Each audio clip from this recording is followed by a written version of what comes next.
আগে আমাদের মনে করে নেওয়া দরকার, আমরা যে কর্মসূচি নিচ্ছি যে আগামী 2 তারিখ মহালয়ার দিন আমরা চাইছি যে মহালয়ার দিন অভয়ার বিচার পেতে স্বাস্থ্যকেন্দ্র সহ সমাজের সর্বস্তরে ভয়ের রাজনীতির বিরুদ্ধে এক মহা মিছিল ও মহা সমাবেশ আমরা করতে চাইছি। 2রা অক্টোবর দুপুরবেলা এই মহা সমাবেশের ডাক আমরা দিচ্ছি ধর্মতলায়।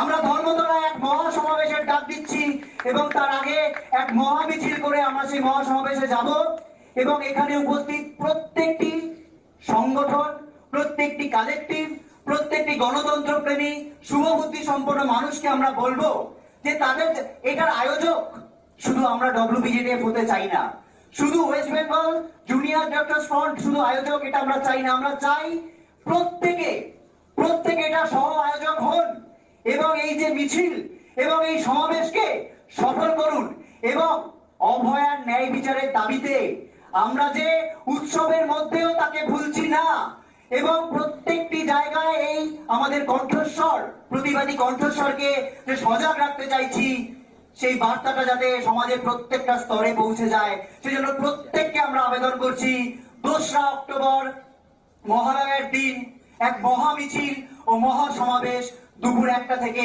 যাতে সেটাতে যোগদান করে। বর্তমান ঘটনা প্রবাহে এসে যে জায়গাটায় দাঁড়িয়েছে সেখানে যেন মনে হচ্ছে যে জুনিয়র ডাক্তার আর বিচার চাইছে না, যেন একটা রাজনীতির জোড়া ঘোলা জলে তারাও যেন মাছ ধরতে নেমেছে। তাহলে এই জায়গাটা অত্যন্ত সুস্পষ্ট এবং পরিষ্কার।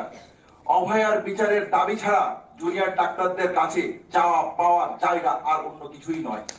যদি মনে করেন যে এই আন্দোলনের কেন্দ্রবিন্দু কি, এই আন্দোলনের কেন্দ্রবিন্দু একটাই, অভয়ার বিচার। যদি মনে করেন এই আন্দোলনের কেন্দ্রবিন্দুতে বাকি যে 4 দফা দাবি ছিল, সেই 4 দফা দাবিকে যথেষ্ট সচেষ্ট ভাবে আপনাদেরকে ভেবে দেখার জন্য আমি অনুরোধ রাখছি। কেন আমরা প্রিন্সিপালের পদত্যাগ চেয়েছিলাম, কেন আমরা DMEDSH এর পদত্যাগ চেয়েছিলাম? এমনি যে রিকনস্ট্রাকশনের অর্ডার ছিল সেই অর্ডার কার নির্দেশে ছিল? তাহলে অভয়ার বিচার যাতে না হয় তার জন্য যে এই সুপরিকল্পিত পরিচালনা করা হয়েছিল তার জন্য থেকে আমরা দ্বিতীয় চতুর্থ